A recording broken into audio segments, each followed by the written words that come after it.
I'm a businessman, yes, I'm an entrepreneur. Ooh, yeah. I'm a businessman, yes, I'm an entrepreneur. Ooh, yeah. I'm a businessman, yes, I'm an entrepreneur. I'm a businessman, yes, I'm an entrepreneur. Ooh, yeah.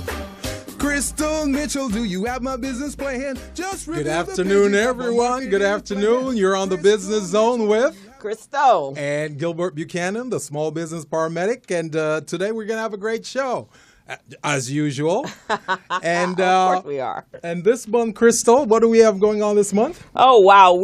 This month is support local black businesses. It was a program that Muhammad Nazardine, who was the founder of Recycling Black Dollars, started in 1993. Wow! And it really took off, and it actually became kind of it was local. Now it's a national, and then there is actually a national day, a national month in October. That is great. Mm-hmm. That is great. So it's all about our supporting our own businesses, creating. Keeping our dollars in our community, which is really, really important. But before we get to talking about that, how was your week last week? We missed you last week. I know. I always feel like I've been away for like a year. I know, huh? Whenever I go away on these trips. So, yes, I miss you too, co-host. Yeah, tremendously. I missed you. But I was in Vegas last week, and the workshop I taught was on DBE certification. Okay. And we had a variety of different agencies there, from the WRMD MSDC. Oh, okay. So that's similar to our chapter here, SDMSDC. Oh, here. okay. So that's theirs. So, yeah, that's a sister agency in Vegas. And so after we did that workshop, we had a breakfast the next morning with the Latino Chamber there in Vegas. Oh, okay. And then it was just meetings all day. Oh, wow. Yeah, because I think I tried to call you. It's like, why is he not in L.A.? I know. He's supposed to be back by now, but you were gone, and that was cool. Yeah, because I was going to, last week we had a pretty hot show. We had Joseph Collins. I kind of saw that. I was on the plane, and I was watching the show, and I saw you doing your thing, and by the time we get to the meat and potato of it, I was like 30,000 feet in the air, right. So I lost my signal. Yeah, it was a great show. Joseph Collins, the president and CEO of Punch TV Studios. Yes. They have an IPO going on right now, and they're about to close it down to the public on April 21st. 21st. So if anybody, is that Monday? That is no, Monday's the 18th. Yeah, so I think it's 21st is like Wednesday, right? So that will be the last time you can, from the public standpoint, right? And it's $1 a share right now, and which means their goal was $50 million. So they've gotten, I guess, close to where they're going, and they will have a block of stock that he's going to leave open for the nonprofit industry, and then after that he's shutting down. Then they're going to have their big launch, and their IPO will be launched. Well, I think I want to purchase some of those stocks. I think you should. Yeah. A lot of people did, and I think our show actually has been getting a lot of views based upon that. Mm-hmm. And then we had a young man named Brennan Holly. Mm-hmm. Oh, my gosh, 22 years old, really? And he was just sharp. What does he do? He is actually the youngest elected youth representative for the city of Los Angeles. Really? Yes, and smart young man. His aspirations is he's going to run for the 8th district, which is Marquise's Dawson seat. Oh, yes. So that's his next, and so he will campaign and loves politics, but smart, has his own business. He also had a audio engineering business. And his in his short 22 years of life, kind of replicated Joseph's life. So they really communed and talked talked about preferred stock and common stock, and just a sharp young man. So we're going to have him back on the show. See, that's amazing. When you have any business owner who can talk about preferred uncommon stocks, that's a good thing. Right. But to have a youngster at that age, 22, talking so eloquently about preferred and common stocks, That's a good he thing. was on That's point. tremendous. Really, really smart young man. So we're going to have him back on the show so that you can meet him. Yes. So that's what we talked about last week. So how about you? What did you do? Well, let's see. Last week, I'm still, even though I stopped doing the whole tax thing, or supposedly I thought I had, I really hadn't. Oh gosh, I had so many new clients, and but now these are getting ready for the loaning process. Yeah. So I've been doing a lot of that. Yeah. So I've got some new clients from there. I was actually nominated to be honored, which I want to hear all about that. So yesterday I was at LA Trade Tech. Now I have not been to LA Trade Tech or on the campus since my brother and sister went there hundreds of years ago. Wow. It's a full campus. Yes, it is. It's a full campus, Yes, we met the president of the school. He says they have about 2,400 students now.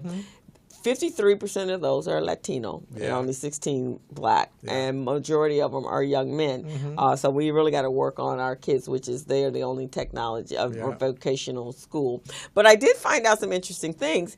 They were like the third school in Los Angeles. LA High, which is that's my old alma mater, and then Polytech, and then LA Trade Tech. Wow. And that was the third. Found out that Obama was there as a sitting senator, and then he came back as a president and spoke there. Yes, he did. There was a grant, $1 million, $1.3 million grant for I didn't scholarship know about that fund. one. So it was like, wow, this is Yes. it's amazing, and the school. Yeah, wow, high it's tech. phenomenal. But you see, it's amazing though, because when I was at LACCD, that was one of my projects that I worked on. Oh, was it? There are 9 campuses, and I was responsible for 3 of them. Okay. That was one of them. Oh yes. Oh yeah. And when we were working on that project, they weren't where they are right now. I mean, they were building the building. Right. Okay. Oh, it was phenomenal. Yeah, because I only remember the one building, the one that you saw on Washington, and that was it. Not the full campus. Yeah. Well, the program is a bond-funded program,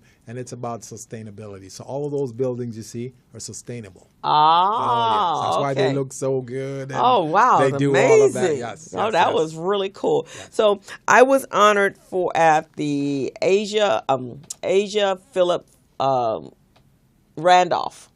He was a civil rights leader, and I think he also headed up the SEIU, and so they were celebrating his birthday, 128th year. Wow. And with that, they also did the honoring of the women of the airways, and so I was one of the women. Congratulations. Yeah, so that was really pretty cool. Got to give you a big round of applause there. Right.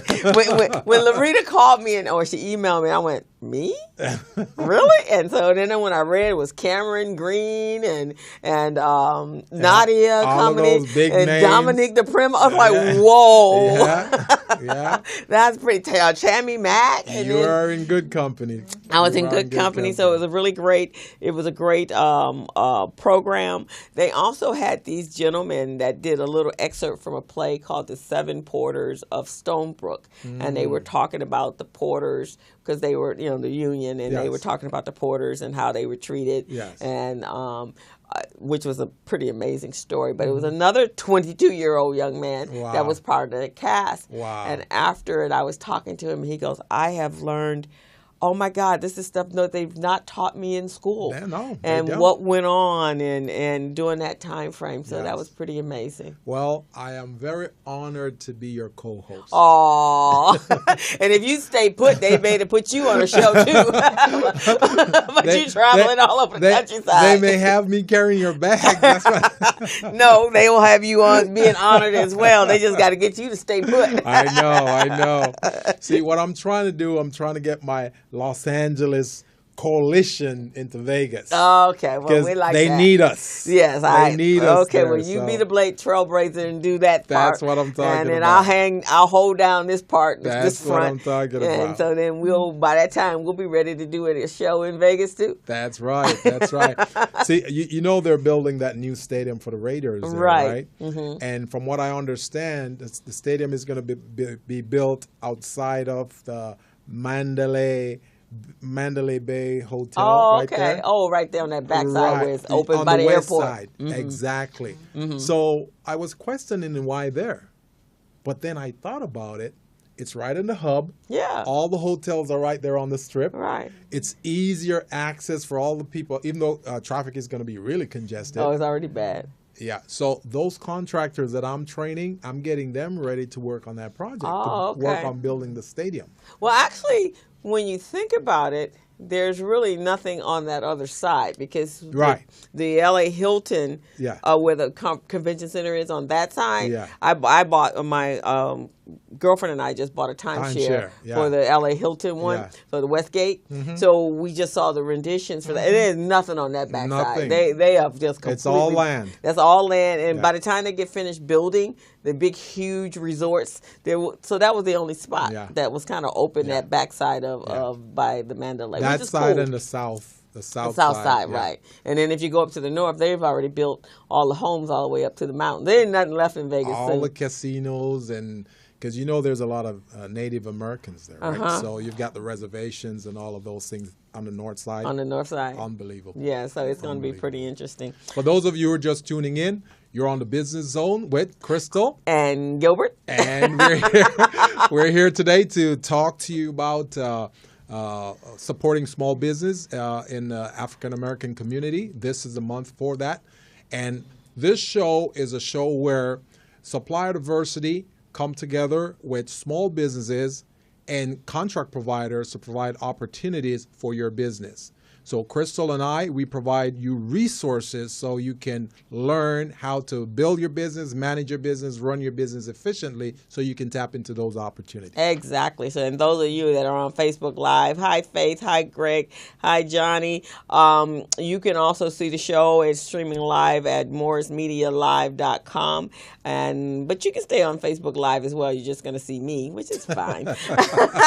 Yeah, but if she's a prettier one. But if you want to see Gilbert and our guest, and we're going to get to her very shortly, because in addition to talking about small businesses, we have to talk about and supporting small businesses. There are several areas that within the African American community that sometimes our businesses lack. Right. And so today our topic is going to be speaking on employees and customer service and how to hire the right employees for your business, Yes. what to look for, because that's a big issue for African American businesses or even minority-owned businesses. When do I hire? What kind of culture? How come I can't keep employees? Right. All of that sort of stuff. And we've got a superstar in the studio today that will help you guys with that information. And our guest today, she does a lot of HR stuff. So later on, we'll talk a little bit about that. Exactly. So before we get to that, let's talk about. You get the feedback. I've been the co-director of Recycling Black Dollars for the last 7 years, and even before that, and of course, the organization's been around since 1988, and we're still talking about recycling black dollars. So a lot of the pushback I get is that we don't have quality products, or it costs too much, or all these other excuses as to why we shouldn't. But the reason that we should is that our community, the profits and the amount of money that we as African American, as consumers, which we spend $1.2 trillion, just imagine what that would look like in our community if we brought that to our own community. Yeah. What would our communities look like, right? Because the profits from being able to spend in our communities would be reflected by the places we live. Right. And we'd have some say-so.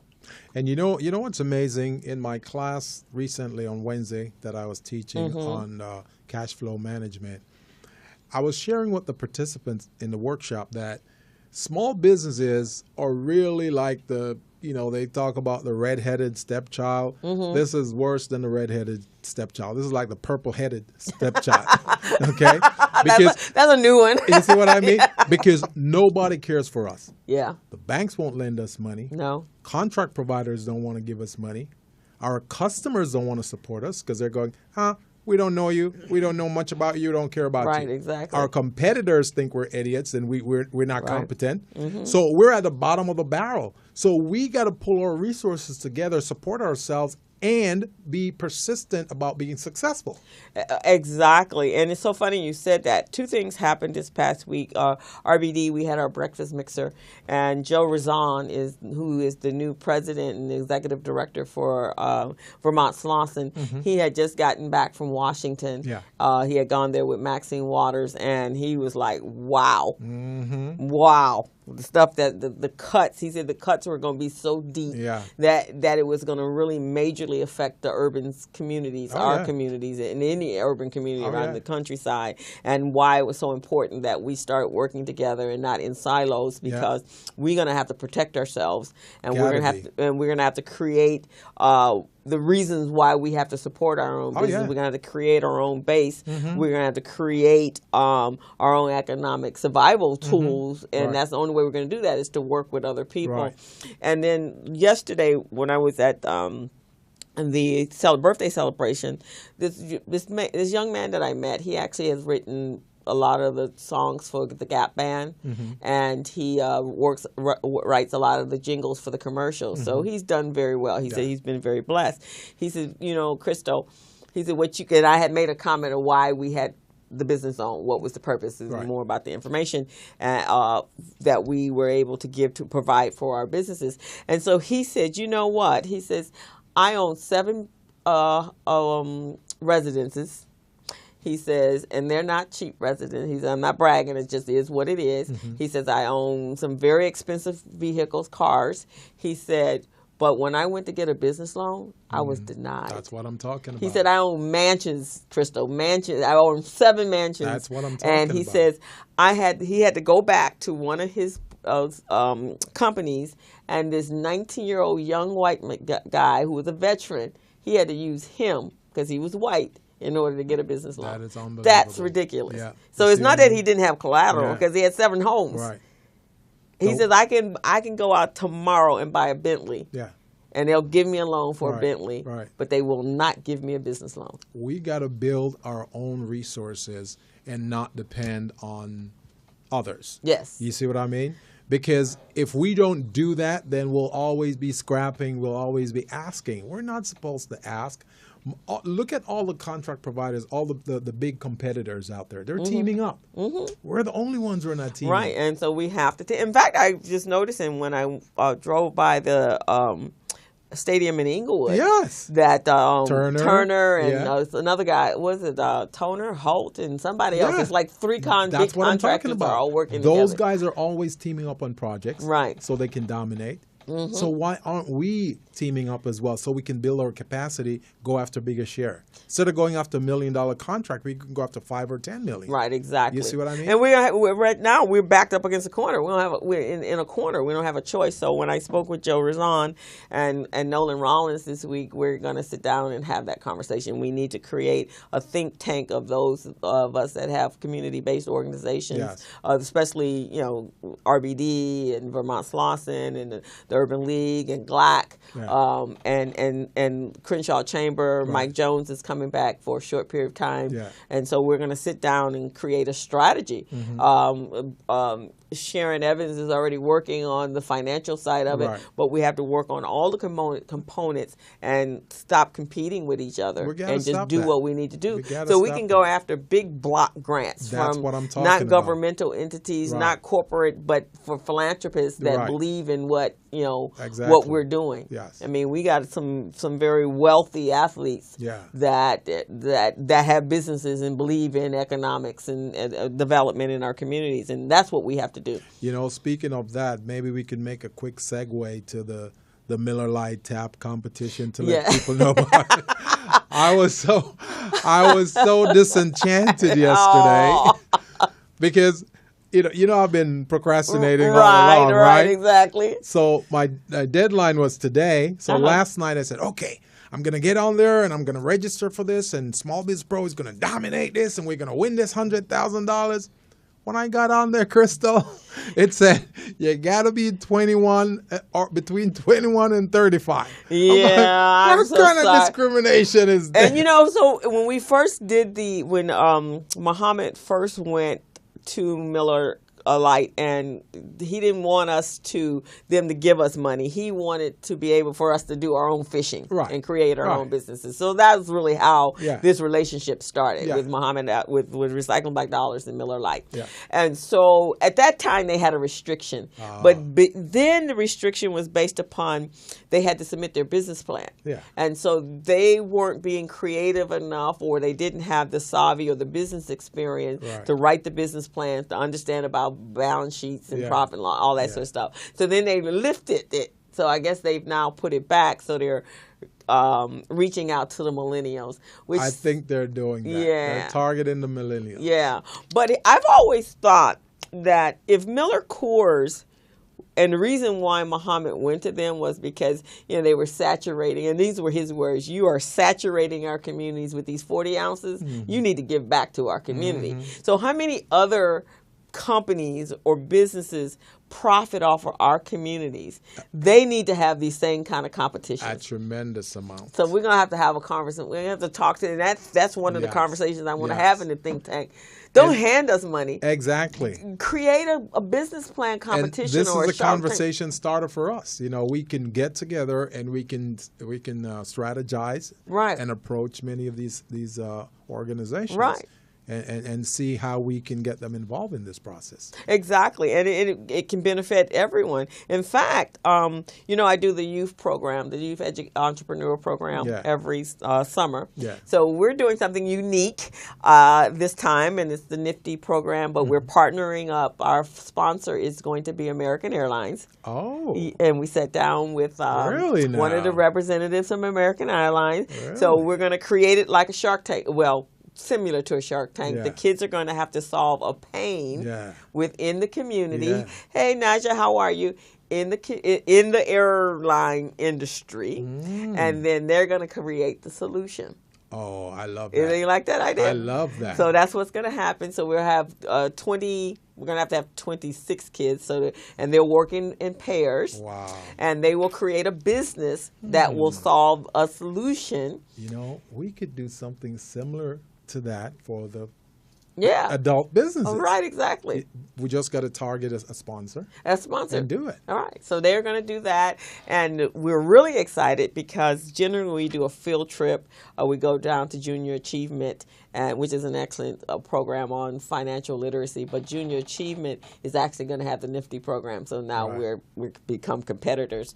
So what we're going to do is take the kids to the airport. Yes. And their field trip is they're going to go into a hangar and be able to sit and have lunch on a plane. They're going to take them to the belly of the plane, and then they're going to take them in different little groups, and they're going to go into the air traffic controls and how the luggage works. Yeah. It's going to be really, really cool. That is great. So we're really excited. That is going to excite those kids. Yeah. So it's a win-win for the airport because God knows they need some PR, some good. All of them need good PR right now. Maybe since United is in such a quagmire right now, they might be open. Maybe we might want to target them too. Yeah, maybe. See if they want to participate. I think right now, my girlfriend who had worked in the airline industry, she says for the next 2 months they are like open. They are open season. So could be something. We can use RBD. All the attorneys that I see on the television right now, they're going, I wish I was representing that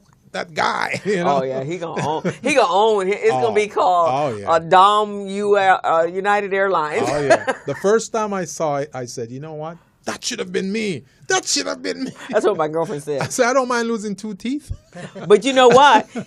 The sad thing is, he has 7 kids, and 6 of those 7 kids are doctors. Yes. It's amazing. They are wrong. Amazing. But here's what it said was, it doesn't matter what nationality you are. If you're not white, you have, in their mind, you have absolutely no value. They just disrespected that man. And so that's one of the things we're going to talk about with our guests is company culture and what the heck happened there, because that was a breakdown in a number of areas. Oh, yeah. Of course, we know the police are on some sort of, I don't know what they're doing. They're not even real police. They're just security guys. Right, but they're wearing those things saying police. That's like misrepresentation. They're not police, but they still come in with the same issues that the regular police, the city of Chicago and any other city. So those are the kind of things when we talk about finding funding for our business, we're going to have to get more creative.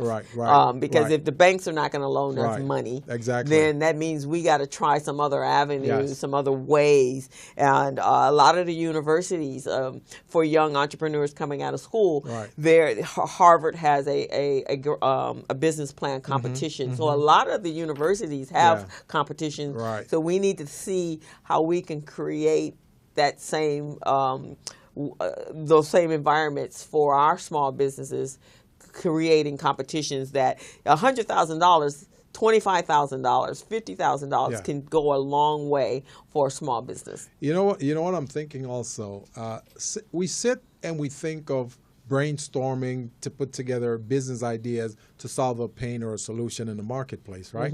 How about us sitting together and coming up with a solution to raise funds? You see what I mean? I think it's a good idea. So we can look at other ways of raising funds other than going to banks, getting loans, and all of those things. And just like you talked about getting a sponsorship from the airline or whatever, we can do similar stuff like that and other things as well. To bring in some funding and it could be a block.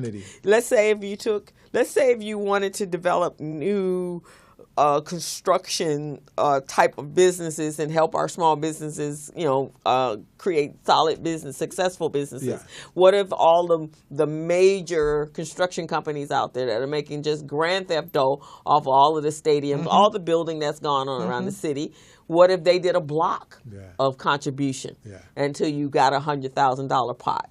I mean, you could do the same thing for the manufacturing. We want to bring in new manufacturing. Let's create a fund that is being sponsored by others, and then you could then help those individuals create businesses. I think it's an excellent idea. Right. Because, sometimes when I first came aboard to RBD, one of the ways I got my small businesses to even finish their business plans that was my ring at the end. That was my carrot. If you complete your business plan, then you can submit it to Miller Lite, and then there's $100,000. And so now, 26 or 7, I was doing 2 classes a year at that time. So I had 50 people all encouraged about finish. And they did finish. And we were submitting some really great businesses to the Miller Tours competition. So we could do the same thing.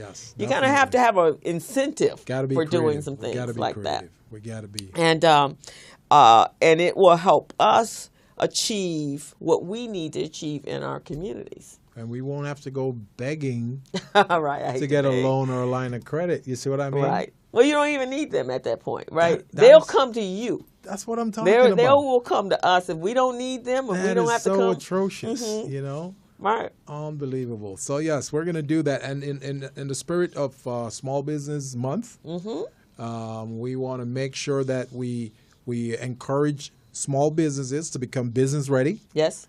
And contract ready, so they can tap into some of these opportunities through partnership. Right, exactly. And we know it happens. I mean, when you look at the Business Solution Center for the Metro project, they've been able to get funding for that, and they put together a coalition team that will help the businesses up and down Crenshaw. 2 of the clients that I reached out to this week I'm on the team, so our businesses can make sure that they can comply for the Business Interruption Fund.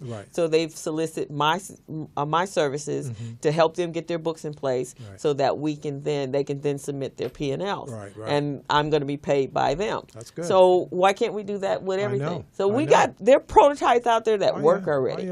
It's just a matter of implementing them in areas that are specific to certain industries. We just got to be persistent. They always say the squeaky wheel gets the most grease. I think so. We got to be that. We got to be that squeaky wheel. I think so. Got to be that. Already we're a disruptor in the marketplace. Yes. So now we want to be the squeaky wheel, We too. got to be the squeaky wheel to get what we need. We need some grease. We need some grease, and I think if we start working in different components, we're doing what we do with the business, but I'm also bringing the tennis community. They push, they're squawking. That's great. But I'm like, no, this is what we're doing. Yes. This is how we do. We love the sport of tennis. Yes. What the heck are we have all this infighting for? That doesn't even make any sense to crazy. me. We're black. We like to play tennis. Yeah. So it doesn't matter what court what park you're playing with, what club you're playing with.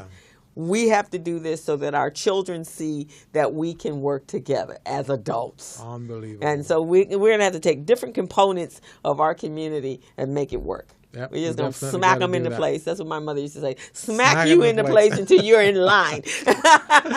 With that being said, we're going to go ahead and take a break right now, and bringing our guests of the show. She's got a wealth of knowledge that she wants to share with a lot of small businesses out there. And all of you small businesses who are out there listening, please tune into the show. You can go to morrismedialive.com, or you can give us a call here at 323-293-3375. That's 323-293-3375. So we'll take a break. Larry is a general contractor.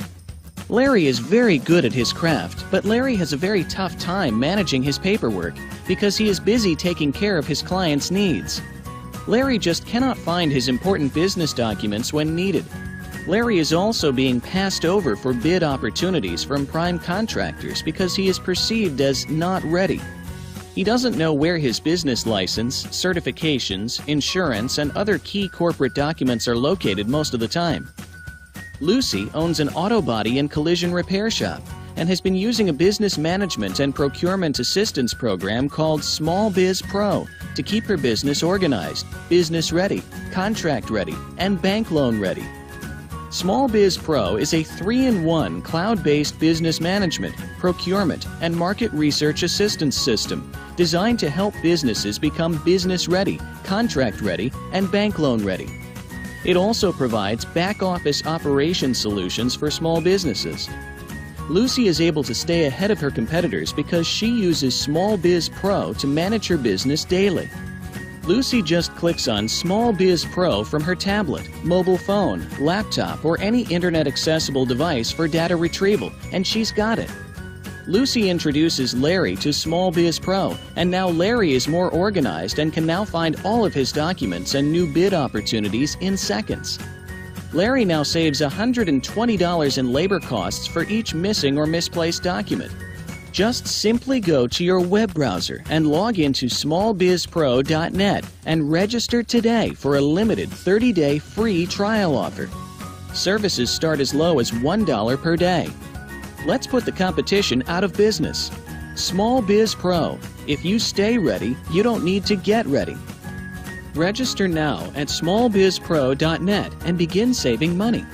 Email info@smallbizpro.net or call 626-533-1186.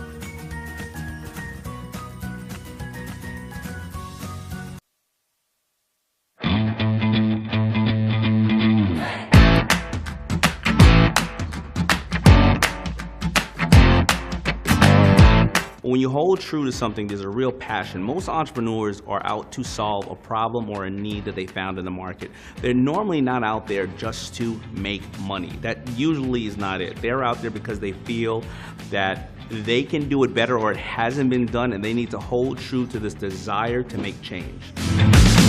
See my face. And we are back. You are tuning into the Business Zone with Crystal And Gilbert Buchanan. And we are happy to have you back. And if you want to check out the show, go to morrismedialive.com, and we are streaming live. That's right. And for those of you who are just tuning in, Remember, give us a call here at 323-293-3375. That's 323-293-3375, the Business Zone. So do you want to introduce our guest? Oh, I think you do a great job.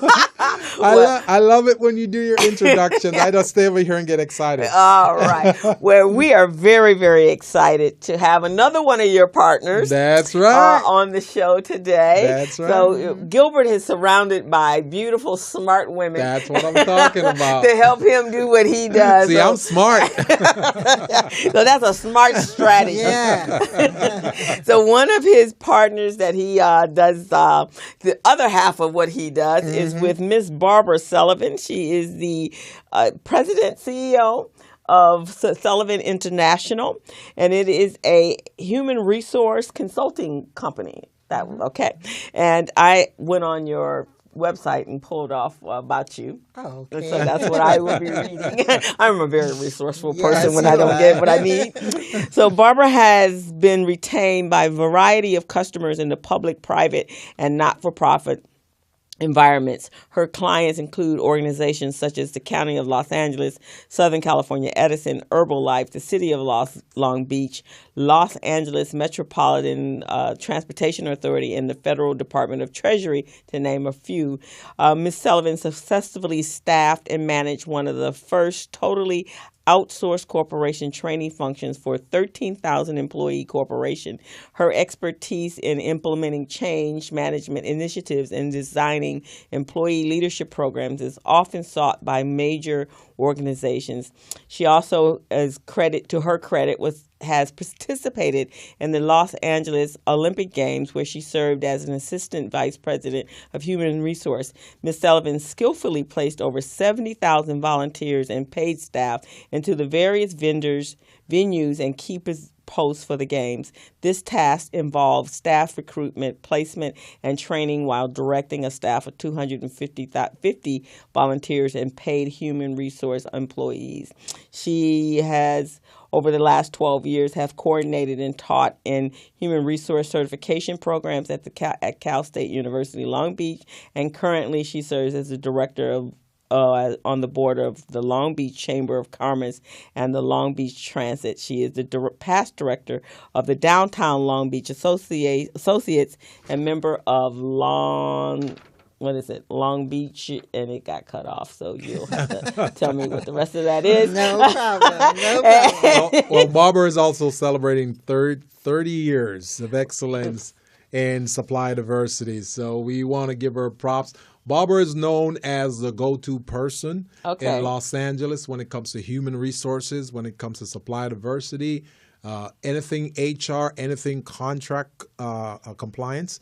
So we just want to pay homage to Barbara today. Yes, and welcome her to the show. Now, I had heard of her name for so many years, especially since I became the co-director of Recycling Black Dollars. Everyone was always talking about Barbara. I never knew who Barbara was, but I had seen her, but I had not been personally introduced to her. So I was at an event recently, and she stood up, and she was identified, and I went, That's her.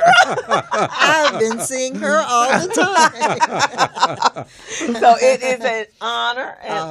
So we met when we were supposed to have met, because that's the way things work. Absolutely. And welcome to the Business Zone. Thank you very much. It's my pleasure to be here today. And I'd like to start off by saying I am now the past chair of Long Beach Transit Board and past chair of the Chamber of Commerce. I enjoyed both experiences, but I'm so glad to be past.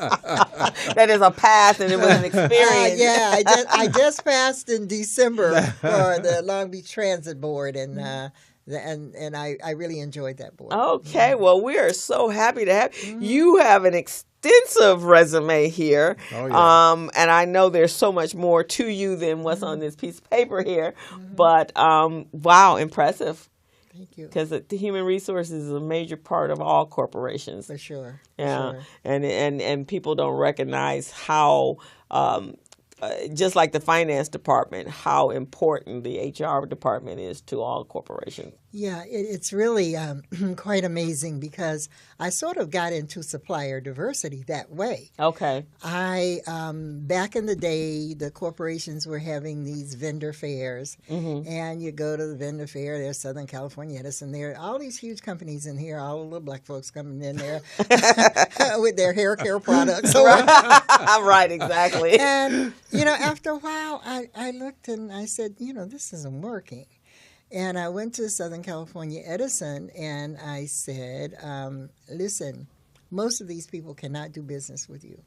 Right. But they can benefit from training, from what's called technical assistance now. Right. So the very first program we had, I convinced them that we should give them training. They give me the money and I will design the training. And we will do the training.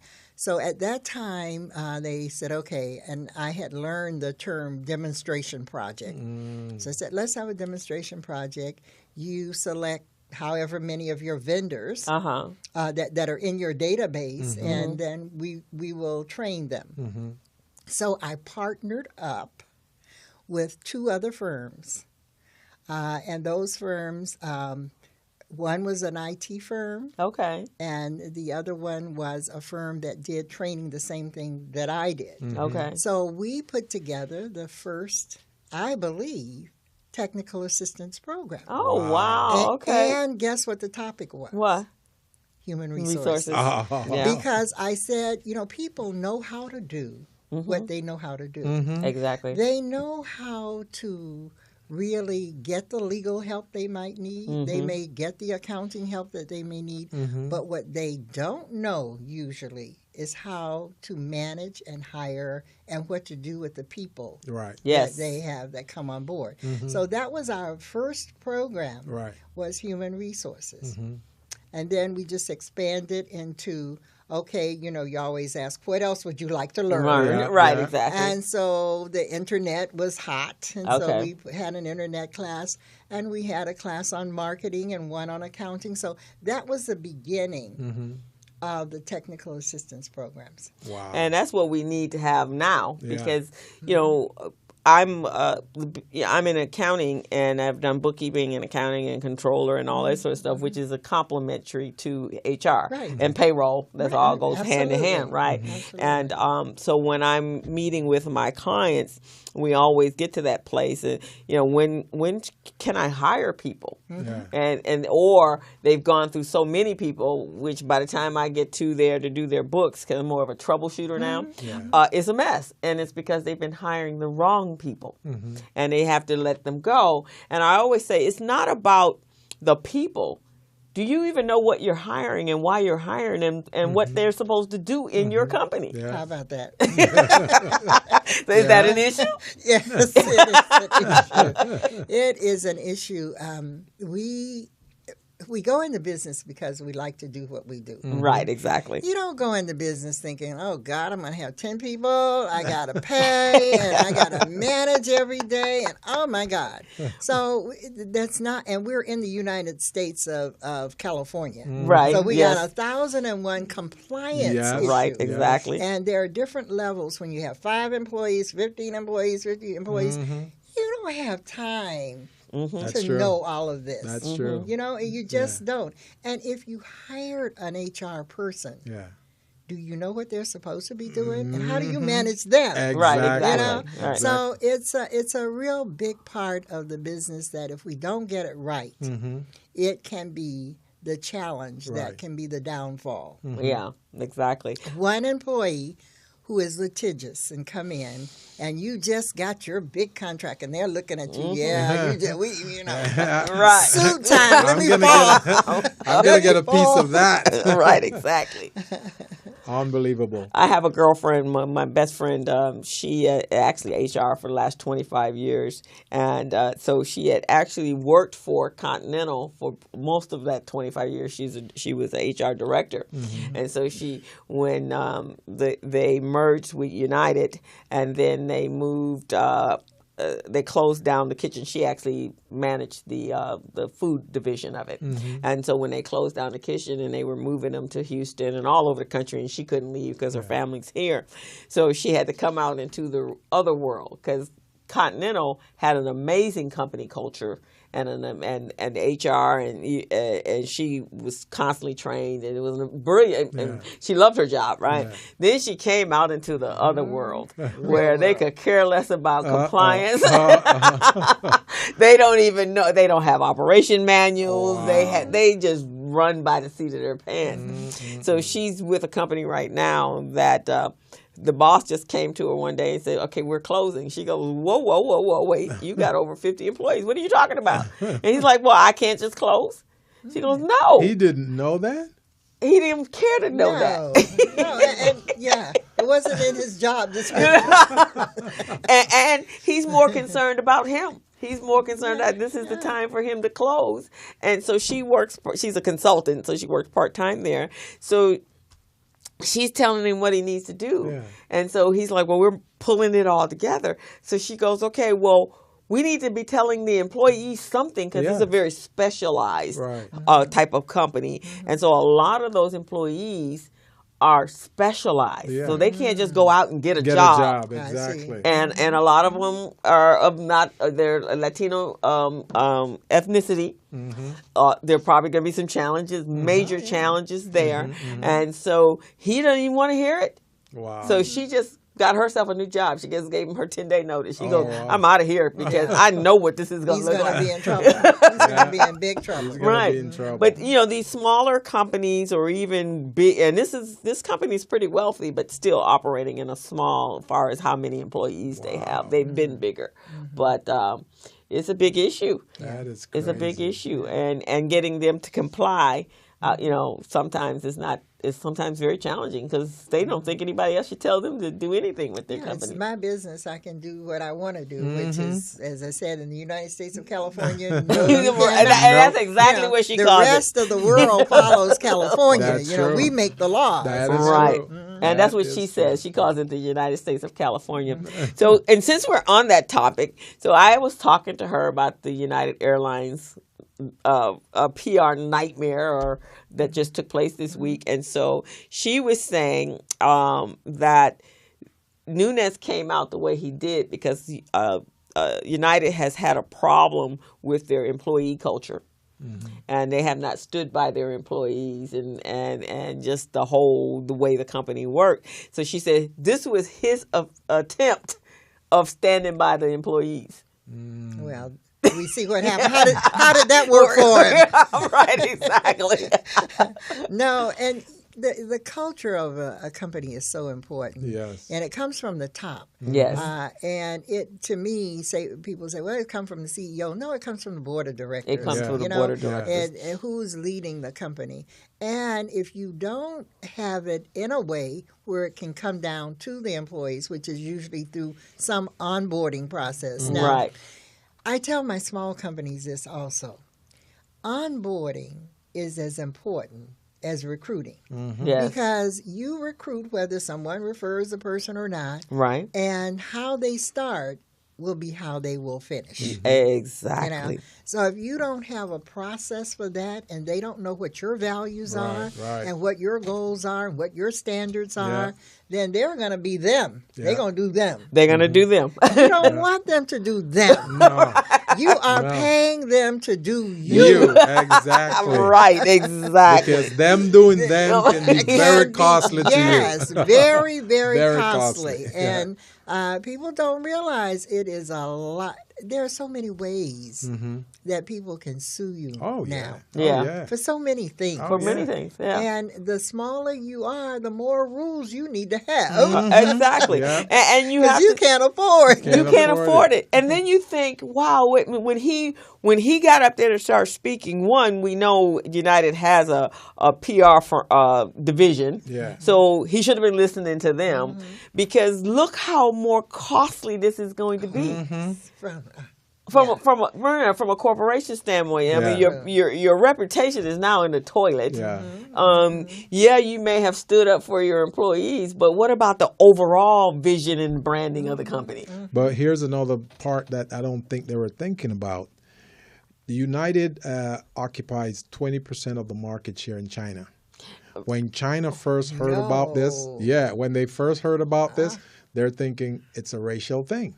Yeah. So if they're thinking it's a racial thing, do you think they're going to support United? Oh, no. You see what I'm saying? That didn't just opened up. So this is going to be, and their stocks plummeted. I think it was 12%. Yeah, 12%. They lost over $1 billion when they were able to go back and recoup right behind it, but they did lose about $250 million. That's what I'm talking about. So it's just from a company standpoint, your employees, but and then that falls into customer service. Yes, absolutely, right, absolutely. Well, now that's a real pet peeve for me. Okay.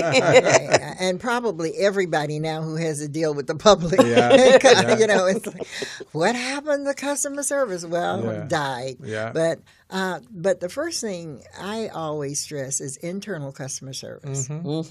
Because if you don't have a culture, back to that culture. We got back to the culture. If you don't have a culture of internal customer service where the departments and the people work well together, how do you expect for them to do that on an external basis? Right. Exactly. Yeah. So to me, that starts internally. And some of our best customers have been IT companies because the people in IT don't feel like they need to talk to anybody. Right, that's you true. need this. Boom. Yeah. Well, but no. Yeah. So Delivery. no talking. I'm delivering. I don't care what you think. So starting with that and then being able to talk about how you want things to happen internally and getting the input because the people who work there know the best. Right. They know exactly what's going on and what they are doing are not doing. Right. Exactly. So if you can fix that internal customer service or start out with the internal customer service and let it flow to your customers outside. Right. Exactly. So Barbara, as an HR consultant, if you were talking to a small business or medium, it doesn't really matter what size, when it comes to hiring the employee, what are some of the tips to finding the right employee for your company? Well, you have to first know what your standards are and what you want to have, what you want to see in an employee. Because there are certain things that, for instance, you can hire for attitude or you can hire for skill. Right. Some people treat all of their jobs alike. Yeah. But they are different. There are some jobs that you can teach the skills, but the person has to have the right attitude. Right, exactly. There are some jobs that they need to come with the skill. Right. And the attitude, they're going to be sitting in the back of the house and nobody's going to see them anyway. So I want you to be able to do this widget, to make this widget. Yeah. So understanding what it takes to get your jobs done. And that means you've looked at them, you have decided what skills you need, and then that's what you look for. But when you're interviewing or you're selecting or you're recruiting for past experience. If you don't have the wherewithal to train internally, and I'm talking about a small business now. Right, exactly. If you don't have the wherewithal to train internally and you don't want to take the time to do that, don't hire someone who does not come with the skills. Right. It's real simple. Right. Because you're setting them up for failure. You have these 10 things that you expect for them to do, and you don't have time to check with them because I'm not going to micromanage. Well, sometimes you need to micromanage. Sometimes you do, at least in the very beginning, to make sure that they're doing your job. Absolutely. And I like what you said, Barbara, when you started off your response, because it all ties into core values. It all ties into that. If my core values are not in alignment with your core values, there'll be problems. Because the things that are sacred to you, like trust, honesty, responsibility, and those things, if the other person doesn't have that, it's going to create a problem, not only within the organization, but also with your customers. Absolutely. Absolutely. And the other thing that often happens, people will tell you they can do something. Yes. Right. and you can trust but verify. That's right. Right, exactly. Gotta verify. Trust Exactly. but verify. So tell me a time when you did Yeah. blah blah. Yeah. Okay, and what happened there? Exactly. And now, which one of these 5 jobs that you have on your resume did you do that? Yeah. Right. Yeah. Yeah. So you got to tie it back Yeah. to Right. the whole thing. Exactly. It's a conversation. It's a vetting process. Right, exactly. And your employees, this is the most money you're spending. You know, usually in a business. Yeah. Once you get your stuff ready or whatever for what you're doing, whether it's a product or service, you're spending money on people. So don't rush to do it. Right. And I also say, do not let employees hold you hostage. That's true. Yeah. Now, that's another HR thing. Yeah, that's That's another true. HR thing. And then because now everybody's living under a hostile environment, right? Yes, yes. Right. And they're saying, oh, no, and they're going, oh, but she knows how to do this, Yeah. and this. But she's disruptive to Yeah. everybody. Yeah. But I Right, gotta exactly. keep her Yeah. because she knows. No, Yeah. figure it out. Right. Exactly. Or be able to hire, there are other people out there with those Oh, same yeah. skill sets and Yeah. hire them. You're just scared. Yeah, you're just scared, right? Exactly. But and even then, it's a matter of delegating. So if you're not that kind of person that can fire, maybe you're not. That's another reason why you have an HR department, because they're the intermediaries between you and your employees, and you've set up the operations and how the business is supposed to run. So you let them execute that to make sure that happens. Yeah. And then all you're doing is signing on the dotted line, right? Absolutely, and that's what we do at our People One Source. Right, exactly, and that's the purpose. So let me ask this. So we're going to jump over to the number 45 that's residing at the White House right now, and he operates on a he likes chaos within his companies, and that just creates. I've worked in companies where it's coming from the head, like you're saying. It comes from the board or it comes from the CEO. They're chaotic, and so it creates this amazingly crazy environment. What would you advise to companies or employees actually working in those kind of environments? To find another job. Okay. You can't fix it. Yeah. There are things you can do things about, and if you're unable to work in chaos, and there are some people who can do that, Right. you understand the environment that you're in, Right. and you adjust you to be able to, for that 8 hours a day or whatever that you're there, and then you go on about your business. But if you find it's chaos and it's causing you stress and you're going to the hospital and all kind of things, because it does happen, then you just need to find another job. See, usually leaders who lead like that is because they don't have any systems or policies written. Right. So they're operating on the seat of their pants, whatever they feel like going with right now, they'll go with that. And then later on, it's something different. If you notice with 45. Right. In the morning, he'll say something. Yeah. And in the afternoon, it's totally the opposite. Right. That's because there's no written policies and procedure. Well, the other thing, too, is that there is no system for problem solving. We do a course, one of our courses, a course on performance problem solving. You have to be direct, specific, and non-punishing. Yeah. Yes. Direct, specific, and non-punishing, and it is either a problem that they don't know how to do it, so let's train to it, or it's a motivational problem, and they just don't want to do it. Right, exactly. So then you fire them. Right, exactly. You work on, I'll give you 20 days to get this together. Yeah.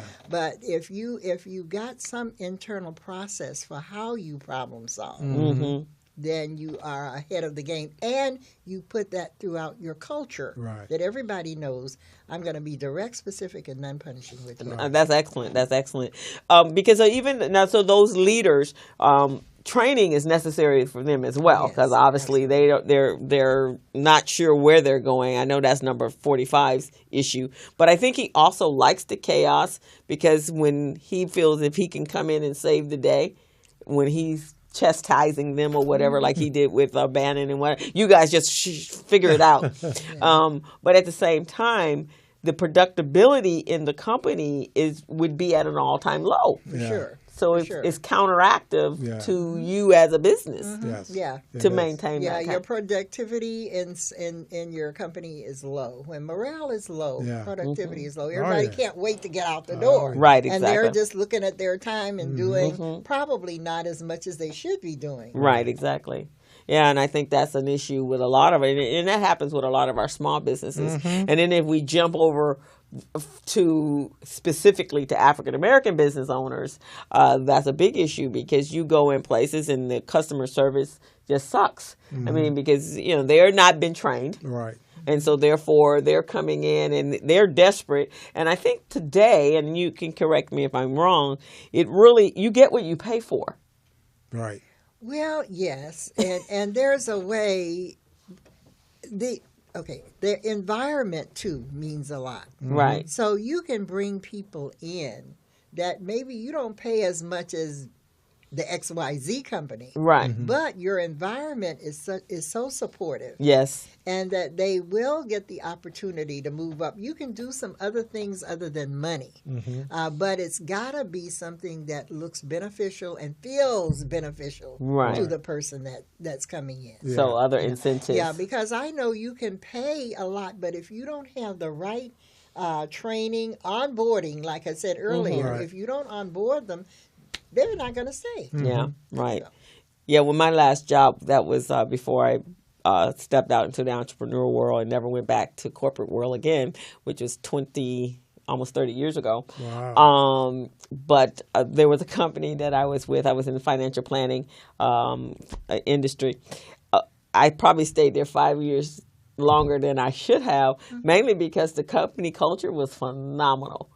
I mean, we were family. From the top all the way down, we were a family, and everybody stayed there. Right. And then when we all started going, wait a minute, we are not growing here. When you woke up, it's like, whoa, we got to leave. And even after that, we were still able to create friendships that were long term, including with the president and the CEO of the company. Fantastic. Yeah, but I don't know if those type of companies out there today.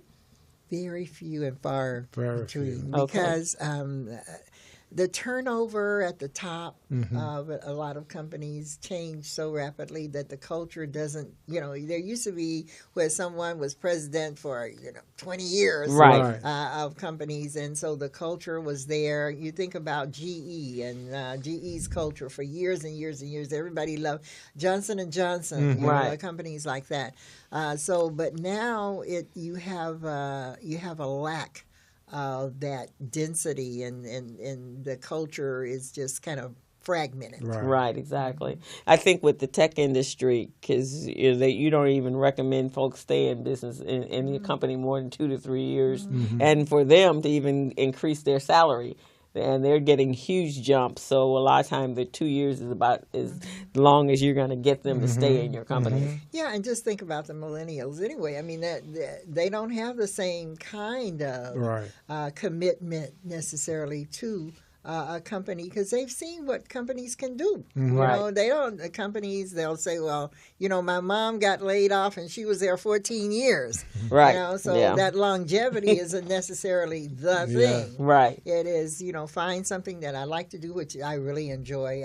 I like that idea. That find something that you like to do, and then you'll never have a job, as they say, any day of your life. Exactly. Which is, if you're doing, because when I was at that company, it wasn't work. We came in, we were happy to see each other, and we did what we did, and it wasn't, this is not my job, this is your job kind of thing. We all just jumped in there and did what we did. And I actually was a contractor at a tech company in the early days of .com, and we kind of had that environment as well. Well, the other thing I find that's a good environment. The other thing I find with small companies, as we're growing our business, we often need to share. Yes. your employees see what you're doing. I mean, it's not like they're in Timbuktu. That's true. That is they so are true. there. Yeah. So, when you buy that new Mercedes-Benz and I ask you for 5 cents, you're going to say, well, I can't afford it. Right, exactly, right. And I'm not saying give the house away. Right. But, be aware that is what is going on, that your employees are looking at you and saying, okay, we're making the money for this person or this company, and are they sharing? And I'm not talking about always money. Yeah. Right. You can do some other things that let people know that you appreciate them. Yes. And I don't think we use that Mm-hmm. enough. The yeah. appreciation factor with our employees. In fact, my girlfriend, she just popped in and sent a text over that a lot of employees leave for company culture. When she was at Continental, one of the things they did was a lot of incentives, and they would do birthdays, and once a month they'd have an employee or associate. They didn't even call them employees. They called them associate appreciation day. And she'd be running all over town getting, it wasn't expensive stuff. There's a little bit of things to say that we appreciate your being here. Right. We care about you being here. And even once a year, I think the company, the corporation, would do for an employee that was at work every day, and they gave them a car. They a couple times. I think there's been employee. Well, I gave them chocolates today. I went to every desk and put a little Linder's chocolate on, and I got a lot of little thank yous because it's Easter. Right, exactly. And it's just, I think that's what they simple things like simple that. things that you care about me, to think about me, or even know my family, or that I have kids, or ask about things. Just that I'm just not a number here at the company, and I'm just not servicing and making sure you make all this money. You care that I'm here helping you do your, create your business, or to, create a successful business. Right. I think that's a part of it. And I don't know, somewhere along the lines that has been lost. But it will come back, because definitely. everything we do is cyclical. So it will come back. We just want to be the ones to implement it, re-implement it, so that Well, it that going. was one of the reasons that we went into, I have Sullivan International, but I have People One Source too. Okay. And People One Source, we serve as a back office for companies. They're HR department. We handle all of their grievances. We handle their payroll. We handle their benefits. They get so many hours of HR. They get so many hours of training. We keep them in compliance with the posters and all of those good things, so that they don't have to worry about that. Those are the kinds of things that will get them in trouble, and they can concentrate on building their business. Yeah. Oh, okay. Then that's nice to know. Yeah, so People One Source, we really, and there are companies, and I won't call any names, but there are some payroll companies out there that say that they do that, but then you call on them like, okay, I got this HR problem. It's like, okay, well, we'll call you back. No, if they've got an HR problem, we're there with them. So, and we cater really to small businesses. We try and help them with their employees and help them to grow to that next level. Right. Oh, okay. And how would they, if we had some companies out here who were interested in those services, how would they reach you? Well, the number is the number is 562-548-2377. And it's the People Source? People One Source. People One Source. Yeah, go online and look up peopleonesource.com, and you'll see all the various services that we have that we present I have available for our companies. Oh, okay. Now, Sullivan International is different. So what do you do there? On the Sullivan International, most of the business there is to business with corporations around the supplier diversity program. So we do vendor, what's called now technical assistance, which is what Gilbert and I work on. And that all stemmed from the program that I told you about earlier. So we go in and we'll do business assessments, and we do that too for our clients with People One Source. We will look at every aspect of their business and give them an assessment and a profile on where they have problems. And then some suggestions on how they can take care of those problems, whether it's IT or whether it's operations, whether it's HR.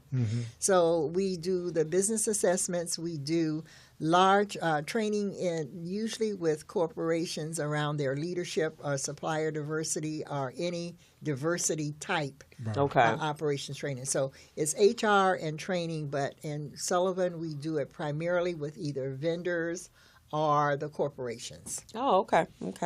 So that's it. And so that's the marketplace that you address. And we have a fantastic, in working with businesses, like we have a fantastic client. We're working with a hospitality program, Heinz Hospitality. And in Heinz Hospitality, we do retail sales training, and we do front desk, and we also have restaurant. So if there are businesses out there in the audience that would like to know more about that, they can call me at 562-590-0512. Because we can, if you have a restaurant, we look for places to place people, and you're getting certified people who have certified training in restaurants as a restaurant server and also retail. So we do something called guest service gold. So the people who come to you have been certified as a customer service person. Oh, that's wonderful. Yeah, that's what. In fact, I have exciting. A referral for you because I just met a young lady that started. She just started. It's a juice bar. It's called Juice Lab, and Juice Lab Plus 360. Beautiful location in Pasadena. It's in the high end of Pasadena, and in fact, they've just built. She's in a mixed use building, and I want to say she told me Terry McMillan lives in the building. And so very high-end luxury apartments. And then across the street, they're building these luxury townhomes. So I was telling her she needed to position herself so that she would can acquire contracts. So that she can provide breakfast and because she does breakfast bar. Now she's extended it to a breakfast, but it's very healthy foods. But for the type of client, people that are going to be buying the townhouses, that's going to be her marketplace. But she needs to be positioned and strategize on how she can go to them and present a proposal to them so she can be that person, because there were no other food places around. There's a Ralph's right there, but there were no other restaurants in this particular. On the other backside of the street was Maserati and Jaguar, so all very high end. And so she goes, okay, but one of the things she does need is the hospitality training because she kind of is a micromanager, and it's because I think she doesn't feel that they're quite ready to be left alone, but she's wearing all the hats. Too many hats, and she needs a general manager. And so I'm going to refer her over to you. I'm going to be doing her books because she has funded her own business, but now she needs to go to that next level and find capital. And so that's why I was referred to her. She hadn't even had time to even get her books together because she was so busy trying to run everything. She's doing the cooking, she's doing the juicing, she's going out and purchasing That's gonna kill her. And she's been in business 1 year. So I'll definitely refer her over to you. I've been giving her some referrals. Wonderful. Yes, I'd love to. But I think that would be very good she for her. She needs to stay in her lane. I think what we're going to do, Crystal, is take another break. Okay. Yes, and we'll come right back to our special guest. We've got Barbara Sullivan from Sullivan International in our studios today. Phenomenal consultant and phenomenal HR person. So, small businesses, if you have any questions, give us a call, 323-293-3375. Take a break. Okay. Meet Larry. Larry is a general contractor. Larry is very good at his craft, but Larry has a very tough time managing his paperwork because he is busy taking care of his clients' needs. Larry just cannot find his important business documents when needed. Larry is also being passed over for bid opportunities from prime contractors because he is perceived as not ready. He doesn't know where his business license, certifications, insurance, and other key corporate documents are located most of the time. Lucy owns an auto body and collision repair shop and has been using a business management and procurement assistance program called Small Biz Pro to keep her business organized, business ready, contract ready, and bank loan ready. Small Biz Pro is a 3-in-1 cloud-based business management, procurement, and market research assistance system designed to help businesses become business ready, contract ready, and bank loan ready. It also provides back-office operation solutions for small businesses. Lucy is able to stay ahead of her competitors because she uses Small Biz Pro to manage her business daily. Lucy just clicks on Small Biz Pro from her tablet, mobile phone, laptop, or any internet-accessible device for data retrieval, and she's got it. Lucy introduces Larry to Small Biz Pro, and now Larry is more organized and can now find all of his documents and new bid opportunities in seconds. Larry now saves $120 in labor costs for each missing or misplaced document. Just simply go to your web browser and log into smallbizpro.net and register today for a limited 30-day free trial offer. Services start as low as $1 per day. Let's put the competition out of business. Small Biz Pro. If you stay ready, you don't need to get ready. Register now at smallbizpro.net and begin saving money. Email info@smallbizpro.net or call 626-533-1186.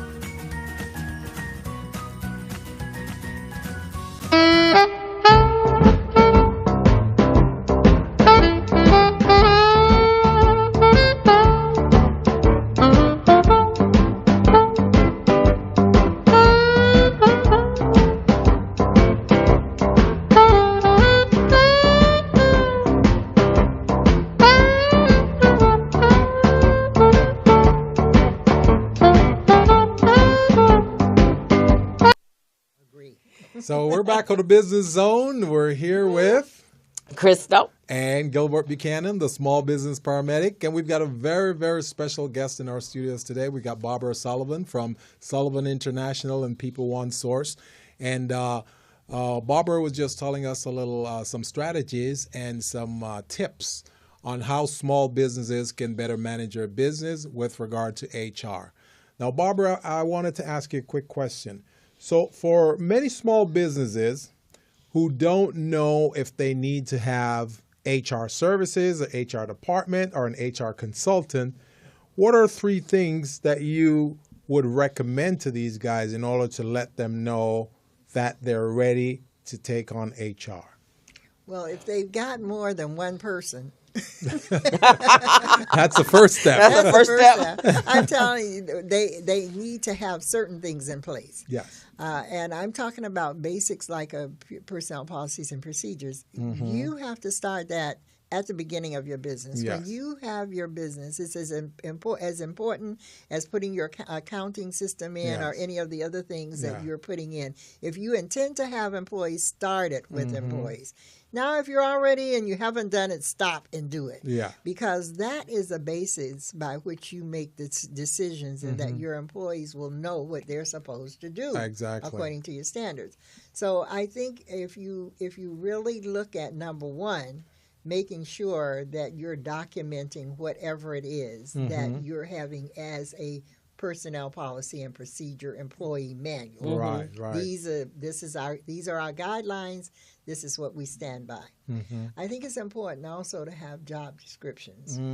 Excellent. Because if people don't know what their responsibilities are, and what does that look like if I'm doing it correctly? Right, it's going to create confusion. You know? So you say I'm supposed to have this form out every these forms out every Friday. Well, how many of these forms? Yes. What's the standard? Right. Don't tell me I didn't have enough. Yeah. When I didn't know how many I was supposed to have in the beginning. Exactly. Right. So being able to put together that job description with the standards, and it doesn't have to be a big deal. Yeah. But if I don't know what I'm supposed to do, then I cannot do it. Right. I cannot do it. So I think that's important with employees too. And then your compensation plan. Susie comes on. You've been paying John $10 an hour. Susie comes on. She tells you she wants $15 an hour. You want Susie. Susie's doing the same work as John, but she's getting $15 an hour, and John is getting $10 an hour. Now, you know they're going to talk. Of course they're going to talk. And they're going to talk about you. Yeah, Right, exactly. So just a real basic standard little HR package that you can manage. Right. After that, as you get to a certain size, and I always say that if you've got 10 or 15 employees, somebody needs to have the responsibility of HR. Yes. And if you don't have it, you've got an office manager, somebody needs to be in charge of that. Right. Yes.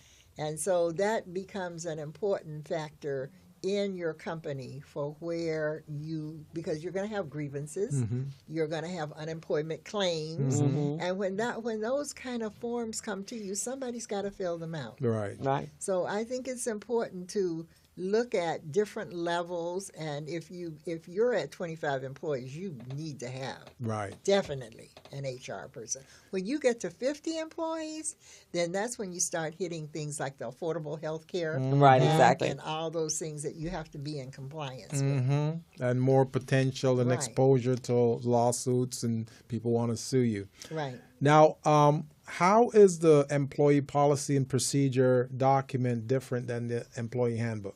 Well, there are two portions. I like to call them the instructor's manual and the participant's manual. Right.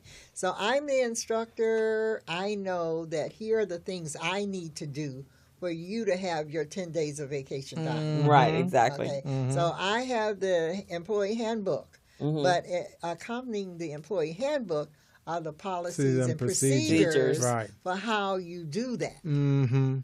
Okay, very good, very good. Yeah. I like that.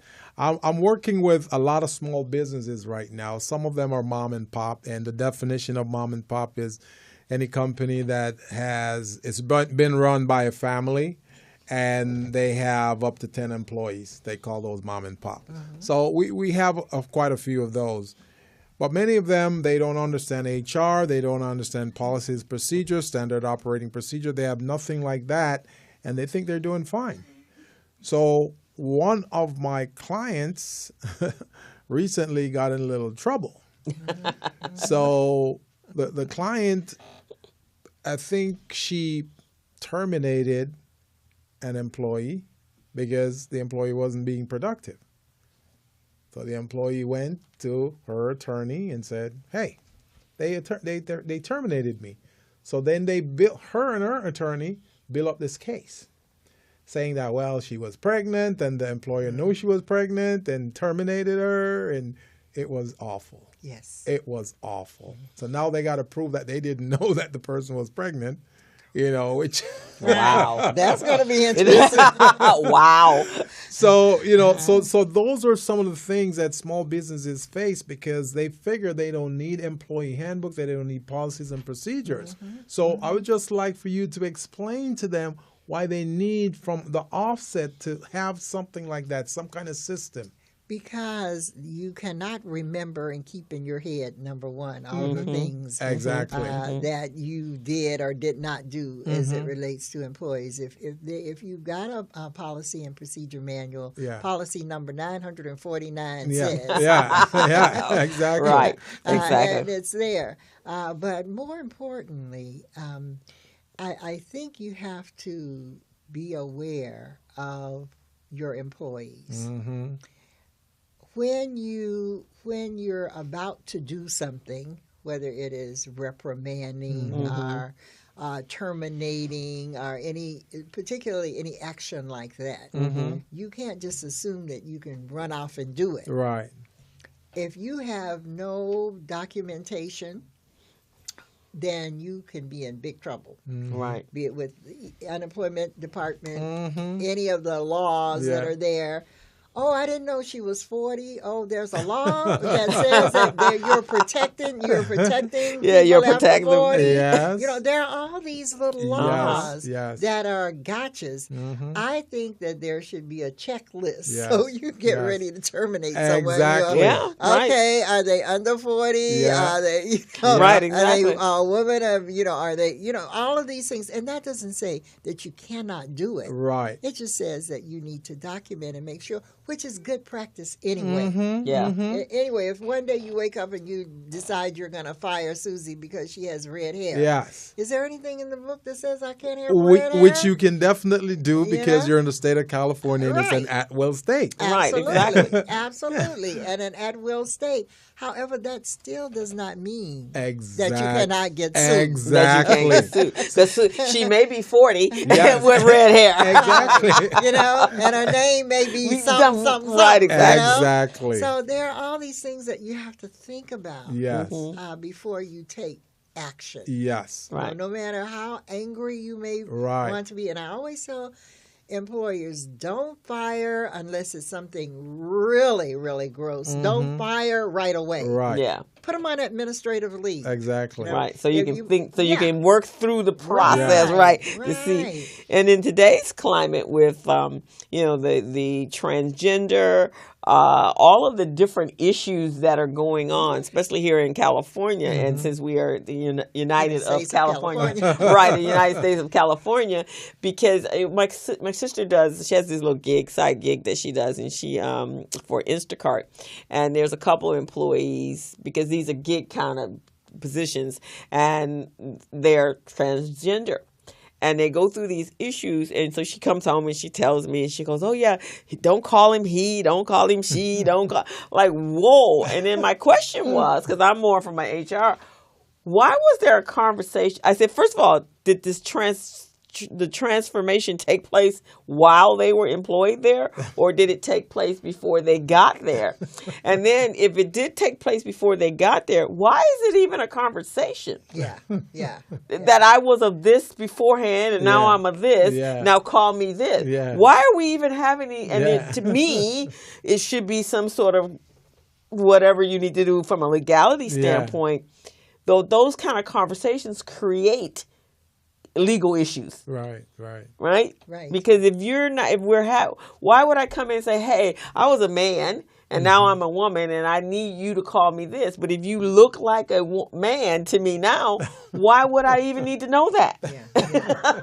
Yeah. You wouldn't. Right, and then that creates problems, right? Because now you may feel that you're being harassed because you've come in and made an announcement. Right. But I don't know how they handle that now in the new HR world with the new things that are taking place. You just treat them as an employee. Okay.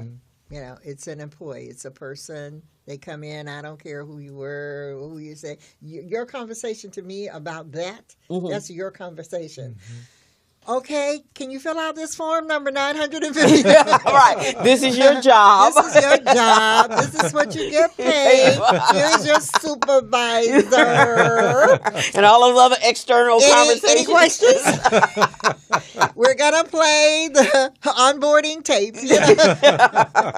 So you just don't get into the minutiae. Right. Exactly. It's like if they want to say whatever, it's like, okay. Right. Yeah. So that is part of the training, though, because I know you have to do every 2 years you do the sexual harassment. So it should probably be those trainings should all be capsulated around that same time. It should be. You do your sexual harassment training. You do your diversity training. I think that those are your key elements in your training program. That at that time you get an opportunity to let all of your employees and your supervisors, because I feel that sexual harassment training should not just be for supervisors, although that's the mandated group. Right, but it should be for the entire. But it's for the entire employee group. Right, so right. that those things that need to come up and that you need to address in there are everybody is singing on the out of the same hymnal, on the same page, and on the same line. Right. Now, let me ask this question since we were talking about the diversity training, because back when I did work for corporate America, those trainings were very prominent in our corporate structures and most companies that I did work in. But it doesn't appear to be that way today because, what's going on with Bill O'Reilly. The employees that are suing for diversity issues, they just talk any old kind of way they want to. Is that not going on any longer, or what has happened in that space? I think they threw the baby out with the bathwater. Okay. When companies started looking at downsizing, and during that period of the corporations coming together and the downsizing and this and that, I think a lot of those things were lost, thrown out. They cut the training budgets. Yeah. So where you used to have large training departments, they cut the amount of training people get. So you have managers who don't know how to manage because there's no management training. So diversity sort of went the same way. Okay. The companies that have to have it, which are those that usually have federal funds, and are required to have it by government. But the private companies, they just kind of run amok. Yeah. And they run amok because nobody is stopping them. Right. That's the other. Well, that's another whole program. Yeah. Right. But right. Exactly. but they just they don't have to. Right. Now, some of them have recognized that their customer base is such that they should have a diverse workforce. Right. And so they still continue to have diversity training. Okay, because I know in the police departments and places that the abuse and so forth is going on, they truly do need to have diversity training. The schools need to have diversity training. I mean, even this week when that couple, the husband came in San Bernardino and shot the wife. Yeah. And so there's that's more workplace violence too training, which we have the National Institute for the Prevention of Workplace Violence. One of my partners, Barry Nixon, that's the company that he runs. And every time there's a workplace violence issue, his phone rings off the hook. But it's a very serious issue because a number of people will come to work. I had someone come tell me about a story. Where was I recently? Where this woman came and brought her children. The man was on his job. She brought her children, and she said, I have things to do. I'm leaving them here. So he comes out and he hits her because all of this is happening right there in front of the human resources department. Whoa. So how do you handle workplace violence, teaching managers what they need to do when they see it happening, teaching employees signs of individuals or people that they're working with that might be prone for workplace violence is important. Yeah, and it's happening more and more. So it appears that even though they threw that baby out with the bathwater, maybe it's a time. We're at a time because so much is going on all the time. Yeah. I think people are just operating under just one whole stress place, and so from home to work, it's the crossover, and we're gonna have more situations like what we saw on Monday, because he just came on in. And I think the other thing is, I guess, and this is probably the culture of the cell phone and technology, we're less connected talking to people. That's true. Right? So, because they made a comment at the school, they had absolutely no idea that she was in an abusive relationship. At all. So him coming in to bring her lunch or whatever he said he brought, they didn't even think anything about it. No. But they're going to have to rethink that now. Yeah, they are. They're going to have to say, what are our guidelines really? Right. And if this happens, what do we do? Which is another thing when the workplace violence happens. Most people don't have that kind of training to tell folks what they should do. Right. Active shooter. I mean, there are actual courses for active shooters. Right. And my friend Robin Thorne has a course on active shooters. If an active shooter comes in here right now, do we know where to go, what to do? No, right, exactly. So if we don't know, think about whole schools and places like that where they don't know what to do. So does Robin teach that course? Yes. Oh, that's she good. teaches that in corporations, all over. Yeah, and I think that's really important because, with the San Bernardino thing, they were like, okay, teachers can have guns. No, that doesn't solve the situation. So what are they going to do? Like the OK Corral and everybody just going to start shooting? No. Workplace violence. Absolutely. Let's have some training before we hand guns to people. And I think you're right. I think we need more of that. Unfortunately, and things run in waves. Because I can remember a friend of mine who taught stress courses. I mean, the corporations used to have courses to reduce your stress, or whatever. So now, I mean, workplace violence, active shooters, all of that need to be. I think there's an open space for that now. So you guys might want to go back out and make some proposals because it will save them billions of dollars if they just pay you whatever your fee is, as opposed to having this take place after effect. Because I think that baby needs to be brought back in with the bathwater. There's some major my new issues. Focus. That be your new focus. Because and I just think you turn on the TV, you turn on your computer, your cell phone, you're just inundated with the craziness that's coming in from number 45, and it creates really just some intensity within one's body. Just me. And I think I'm a pretty rational human being, but some days you're like, what the heck is going on in this country? Yeah, and the unknown.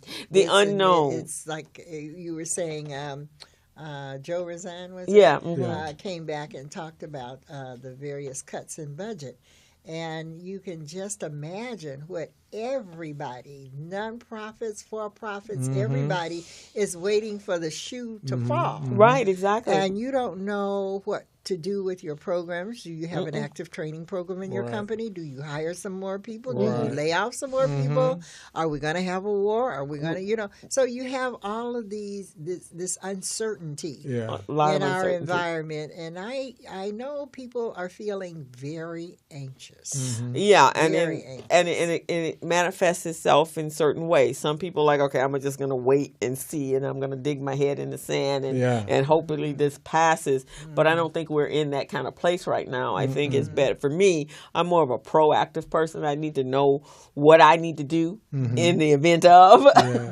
Well, think about what employees must be feeling. Right, exactly. So when we are looking from an HR perspective, when you're looking at your employee group, and you're trying to decide, yes, you have work to be done, and it needs to be, you need to be productive. Your employees need to be productive.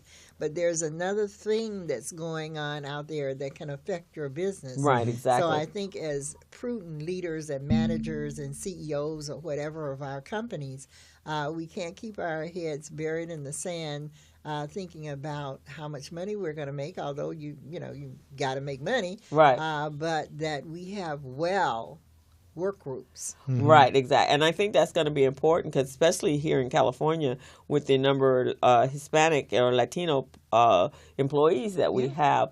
I mean, anytime you have an employee or the children, one of them may be deported and then you have 3 or 4 children at home, what's going to be the productivity of that particular employee? Because, they could come pick my husband up or my children or what the heck. I have an employee in my office. She's an OJT from Pacific Gateway, which is an excellent workforce center in Long Beach. But she, her mother was deported. Really? Wow. Her mother had a restaurant in San Diego, and she went to Tijuana for whatever. I don't know all the details, although she did tell me. And so she was left here. Oh, wow. With her 2 young brothers or sisters, I don't remember. And she had an older brother. So she and her brother have had to care for the children. Oh, they my just gosh. came back from Tijuana to visit the mom. The mom can't come back. Oh, wow. Yeah, so I mean, it's right there in my office. it's right there in your office. And That so, is sad. that's happening all over. And it's going to get worse because Jeff Sessions came out the other day and he's, going into guerrilla mode on that. So that was a big issue for our... That's why a lot of employees, like you said, particularly our Latino employees are stressed out. Those that don't know what's going to happen when they're to their going to show family. up. They don't know when they're going to show up. And then with the budget cut, then your other employees, am I going to get fired? Yes. Yeah. I mean, what's going to happen? Then you probably have people that are working in companies that can't afford for their rents because rents are outrageous and they may be homeless and you don't even know they're homeless. I'm telling you. It's just so much. And I think it's a disconnect. It has to be a disconnect from the haves and the have-nots. And you would think within a company culture, maybe we need to be having these conversations. Maybe I think so. Yeah. I think we not only need to have these conversations, but we also need to be aware that if you can do anything as it relates to yoga, if you can do anything that's going to help your employees to be in a more relaxed mode, make sure they take their breaks. Right. If there's a law that says there should be, but we in small businesses right, exactly. A break? You want a break? What are you talking about, a break? You should be working 2 extra hours. So just be aware of what's going on with your employee group. Just be aware of that. Yeah. I think it'll serve us well to be more aware. Yeah, I think those type of trainings and retreats probably need to come back. Management retreats. So, you'll be aware. Because sometimes I think, they're in their little ivory towers and they're disconnected from what the real lives of their employees. What's really going on. And I think that might be, I think it's time to bring that back. Right. Because I remember our companies and cultures being a little bit healthier. Healthy. That's a very good word. They were healthier. Yes. Right. And you actually will make more money if your employees are healthy. Yeah. Because they'll work knowing that you care about them. Is what we talked about at the top of the hour was, some of the things. Before we go, so let's talk about a little bit about customer service. When we, and I know Carolyn, I helped her write her first business plan. Is that right? Yeah, Miss Carolyn, the society lady of Los Angeles. Oh, yeah, she knows everything and everybody and everything. If you need to know something, call Carolyn. If she doesn't know it, she knows somebody that knows something. Yeah, so Carolyn. Yeah. So, but yeah, she is. She definitely has coined that market, and that's a niche because customer service training. You go to businesses. I had gone out to I think it was a Carl's Jr. or something out in the Cerritos area when I was out in Mount Sac. Right. Or wherever I was. And the customer service, when I came through the drive-thru, the girl was like, can I help you? And maybe you'd like to try this. And she was just going into the overboard mode. I'm like, wow, I don't even know how to answer all these questions because I've never been asked. I can hear you. It's understandable. And then I came to Los Angeles and I went to a Carl's Jr. and the girl's like, what you want? What happened, ma'am? May I help you? What you want? So, what I say is that your employees is the first impression that anybody gets of your business. Oh, for sure. And if your waitress or your your secretary or your receptionist doesn't have the wherewithal of providing customer service. My assistant got... Always, she's getting wonderful compliments because, and Gilbert, Diana. Yeah. Someone said to me today, I sure enjoy calling your office. I enjoy because when I call your office, I know I'm going to get a pleasant They're going to smile be taken in the care voice, of. Yeah. and somebody's going to take care of me. Yeah. Well, I haven't always had this, so I'm just loving it. She can't go anywhere. But it is so very important. Yeah. Another friend of mine, Jackie Newsom, who has infinite options, and her customer service training, she's doing a program right now for a group, And this is a group of what do they call the new contributors? So the new contributors and just being aware of, man, yeah, I can see how this could help me. Yeah. Right. So it is really, really an important aspect of every job. I don't care if you're driving a truck. I don't care if you're sitting behind it doesn't matter. Right. Every job has a customer service aspect to it. Even if it's just your internal customer service or your external. It's got that. Right, and it's so important. I think customer service is, that's some of the criteria of having a successful business. Sure.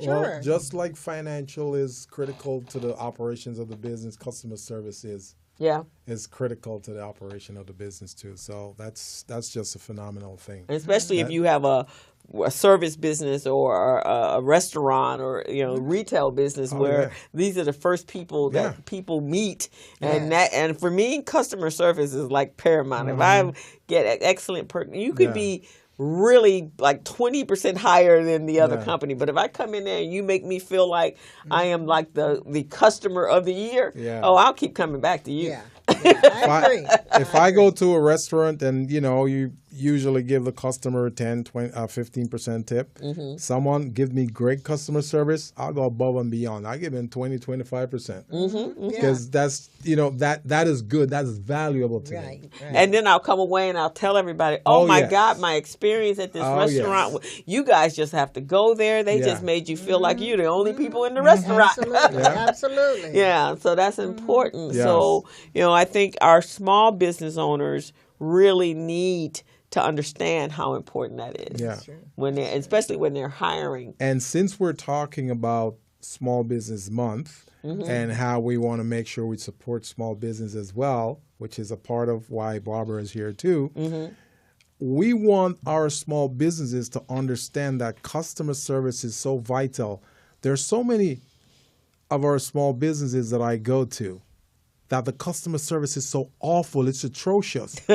You see what I mean? Yes. And you talk to them and it's as if, you're telling them you're going to kill their family. You see what I mean? So it's like it's difficult to really get the message through to them, and I don't know how, Barbara. I don't know how to do it. So maybe with your HR skills and talents, you can give us some tips as to how to help these guys to do that. Well, they have to want to do it.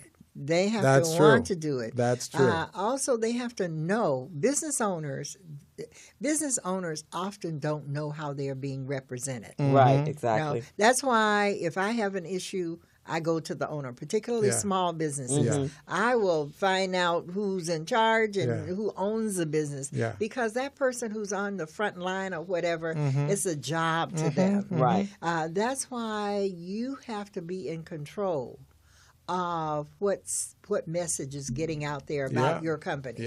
You need to mystery shop your company. You really do. Send your sister, your brother, your whatever over there and see how they're treated. What's being said to them, how it's being treated. Exactly. You can't think that you can just build it, they will come, and you can go away. No, you build it, they will come, and you better try and find out how you can keep them coming back. Right. And if you've got people who are not doing what is needed to be done with your customers and not treating them in the right way, if you don't know that, that's your fault. That's true. Exactly. That is your fault. Yeah. In fact, there's a reality show where the boss goes in undercover boss. I love it. I love that show. Yeah, because they get to see all aspects of their business, and however they started their business, now it's grown beyond even their conception of or their vision, right? So they don't know all how you put the tire together and all that what goes along with that, and then of course, like we talked about earlier, what's the employees' personal stories and what are they doing in making sacrifices for you? Because in some cases they are making sacrifices, right? I think that's an excellent show, and more people should create that undercover kind of boss situation in their own environments. I think we should do that to many of our small businesses. For sure. We really should. Because they're complaining that they're not growing and getting opportunities, but that's probably a big reason why they're not getting those opportunities. And their income is not growing. Yeah, I've often thought that what I should do is have another little side of my business. Not like I need another business, right? But just to give them that kind of feedback. Yeah. To say, okay, find out who the owner is. I know, what. Here's what I found about your business. Yeah. You can pay me if you want to. But this is what I found. This is what I found. Right. Because so many times they just don't know. Sometimes they don't know. And actually, recycling black dollars, one of the things, because that's a big issue with black business, or the conception and the perception for some black businesses. But one of the things we wanted to do with the mobile app that we want to have created is that we are supporting our black businesses. So there's like a Mylar, and I think Muhammad did this back in the day where it had a little emblem or something that it had been FDA approved by Recycling Black Dollars, and so that this app, it would be like a Mylar, but with that they would be able to do like a Yelp within our system, and then we also could support that business by saying that they got 5 stars today, so it's a rating system. Everybody go out there and support that business, and I think that's really important for our businesses. Well, I heard you guys talking earlier about recycling black dollars really in our community, and we really don't do a lot of that, and a lot of it is just because we don't know. No, exactly. For instance, a friend of mine had me meet her at a hamburger place in Gardena that was owned by an African American woman. And you don't know. I would never have gone to that restaurant had she not. And the hamburgers are fantastic, fantastic. But somehow we've got to create something that makes it easy for us to support each other and find each other. We used to have the book, Well, we actually still do have our resource guide. And the resource guide, we just got the new edition that came out in November, and you now can find it online. But we're going to step it up to another level, and that's the mobile app, so that we can, a little different than everybody has a directory, but we're going to kind of like a seal of approval by Recycling Black Dollars. They're a member of RBD, and we're supporting them and rating the system. And let's do very wide distribution. The marketing, you need a marketing campaign for that. So if I live in Timbuktu, Riverside or somewhere, I'm not calling Riverside Timbuktu, so don't call me. But I'm saying, if I'm somewhere... That was hypothetical, everybody. That's a hypothetical. If I'm somewhere out and I'm coming into L.A., so you'll know. Then I will know, because I know that exists. If I don't even know that it exists, I can't, Exactly. Now, Crystal, I was thinking about that just now as it's being mentioned. The book for Recycling Back, is it being sold or is it free? We sell it. You sell it? Oh, okay. Because I was thinking maybe something like that we could offer for free, if we could get some sponsorship. Yes. But make it be either an app or something they can have on their computer, so it's right at their fingertips, so they can access that kind of data. Well, that's the mobile app that we're, in fact, there you go. Jackie, Jackie actually had met, she was at the GLAC banquet recently, and so she met the Clipper owner. So we're going to see about putting something out to them, because he's tech-based, right? To a sponsorship to get it, because we could not get any of our regular sponsors to sponsor the mobile app. Yeah. And that's something. Yeah. And that's our and we've been with them for 20, 30 years. And that's something. That is terrible. And it's what it says a lot. But that's going to segue. We got about 10 more minutes. So this conversation actually segues into the 5 real ways that you can support a Black-owned business. Okay. So the first one is recommended is don't automatically expect, and we all 3 of us at this table will appreciate this one. Don't automatically expect or demand a discount from us just because we're Black, and there's no hookup, there's no family 5-finger discount. We're in business just like you're in business. Now, if we choose, this is how I feel. I don't know about you guys, but my feeling is, if I want to discount you, let that be my decision. And I may do that depending on, and this is how I do my business. if you're going to be an ongoing client of mine, then my regular rate, I might, after we've been doing business for a couple of months, you know what, I'm going to reduce it down because I know that we have a ongoing project that we're going to work on. But that's my decision. Don't expect that just because we happen to be the same color. Because we're in business. So that's one of them. Knowing, and then I can offer some benefits and, like you said, some discounts for whatever. The second one is know that having a black endorser, somebody that's black, that's endorsing a product or service doesn't necessarily mean it's black owned. So we need to be more cognizant and do our research and our due diligence to make sure. And here's how I feel about it, and I think Muhammad went with this as well. I mean, obviously there's some products and services that we don't have, manufacturing, but if you hiring my people, if you're providing opportunities for my people and you're treating them well and paying them well like you do anybody else, okay, now you're on the product, you're on my radar. You're on the radar. On my product. I go in there and I see. You're right. If I go in and see that is well represented, like Sprouts, I don't know what's going on there, but I know when you go to Sprouts in Los Angeles, 85% of the employees are black, and it's not a black-owned business. Yeah, I didn't know. That's great. Yeah, and even when there's turnover, which is not a lot, but even when it's turnover, they're black. I don't know what's going on there. I've asked a couple people, and they're okay, but wow, okay, so you got my business. They've got a secret sauce. They got a secret sauce, and Whole Foods, they have a nice diverse hiring practice at Whole Foods as well, and good culture. The third one is recognize the struggle and don't knock it.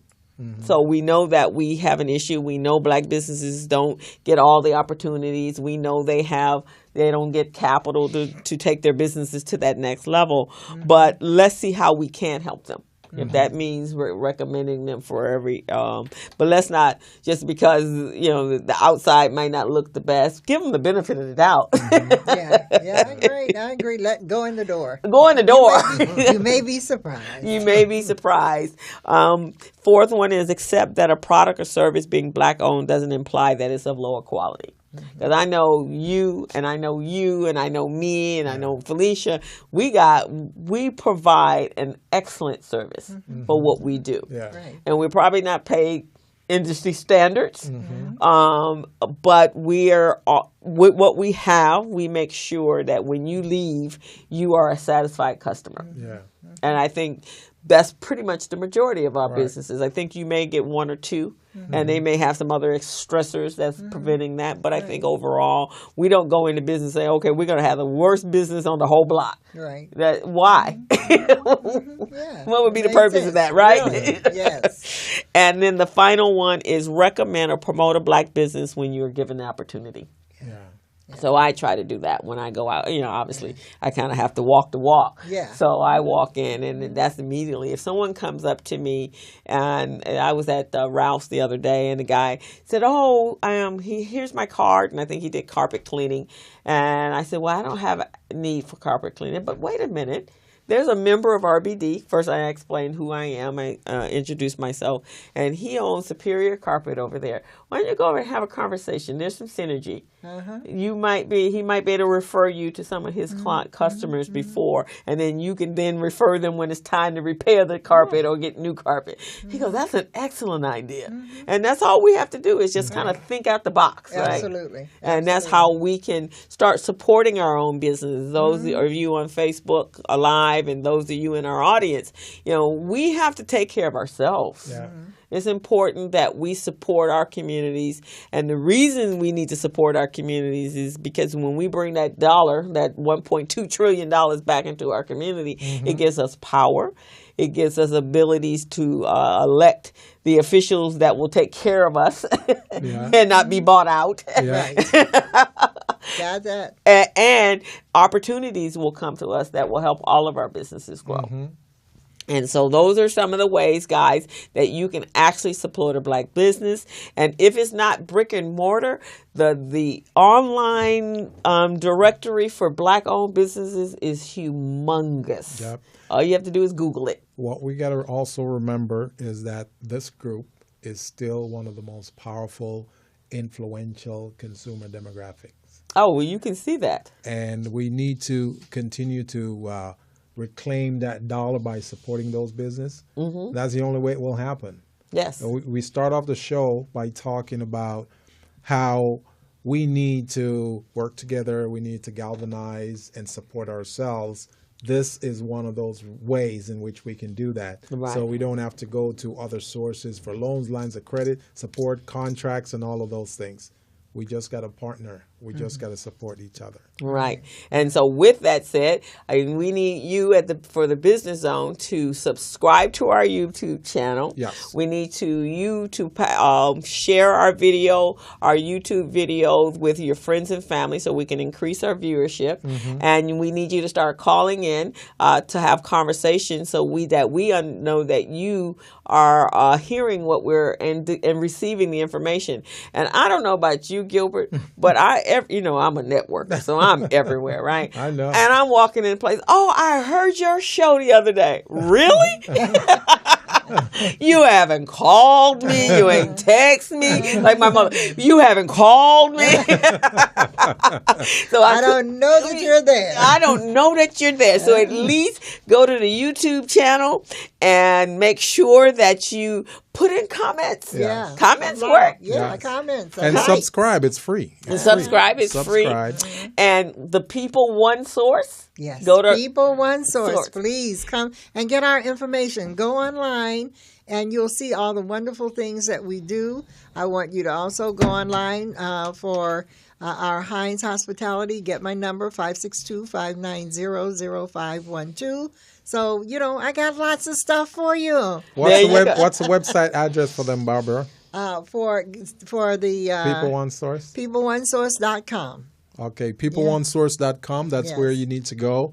You'll gather a lot of valuable information as far as your HR policies, procedures, strategies, tips, and all of that. Small businesses, you need every opportunity you can. This is a great one. And if you don't have a business and you're an employee and you have some concerns, why don't you refer Source One for your employer and help to change the situation at the workplace as well. Exactly. Thank you, Crystal. That's a good one. So you don't have to own a business, but if you're working somewhere and you know that they could use a little help, then refer her as well. And I agree 100%. We've gotten referrals like that. Yes. Somebody said, my employer really need you. Yes. Right, exactly. So I think that's excellent. It is. And then for Gilbert over here, the Small Biz Pro. See it right there, guys. That's right. Over here. Small Biz Pro.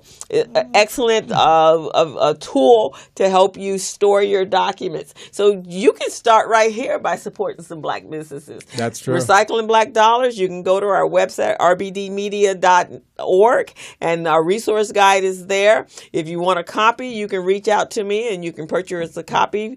Today is $5 and you can get that from us. And Mitchell Business Solution, I do all type of training just like these guys. Mine's is more in a QuickBooks training. I teach you how to write your business plan and a number of other programs, marketing strategies. So you can go to my website, mitchellbusinesssolutions.com, and find out what else I have to offer. And I'm a business coach. That's right. So if you call today and if you subscribe, I will give you a complimentary 45-minute coaching session on whatever it is you're trying to do in your business. And just remember also, Crystal and I, we are extending our services to 10 of you. So 10 small businesses. We want you to pool your resources, come together, attend a workshop, a seminar, a one-on-one, sit down with us, and we will guide you in your business. And we're extending this to small businesses. So any small business out there watching, listening to the show, or viewing it on YouTube, I want you to reach out to us. And Crystal, you want to tell them how they can get a hold of us? You can reach us at 323-906-7004, or go to the Business Zone with CrystalAndGilbert.com and leave a message there. And you can subscribe to our YouTube and leave a comment there. One last thing, we're about to leave out of here, and for the week, if there are any parents that have children that are looking and wanting to be an entrepreneur, we have an entrepreneurial camp starting July 10th to the 21st.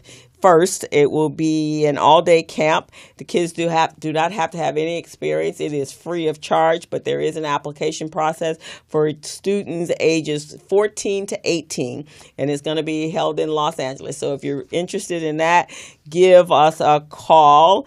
And give me a call at 323-447-7272, and I'll make sure you get the application for your child. We're taking applications now. Excellent. And so we want to thank our special guest, Barbara Sullivan. Pleasure. Thank you for having me. From Sullivan International, and she's been phenomenal, a wealth of information, as you can see. We haven't even tapped the surface of her resources yet. So we want to thank Barbara for that as well. And for those of you just tuning in, you were watching The Business Zone with Crystal and Gilbert Buchanan, the small business paramedic, and we're out. And we'll see you next week. Hello, meet Larry. Larry is a general contractor. Larry is very good at his craft, but Larry has a very tough time managing his paperwork because he is busy taking care of his clients' needs. Larry just cannot find his important business documents when needed. Larry is also being passed over for bid opportunities from prime contractors because he is perceived as not ready.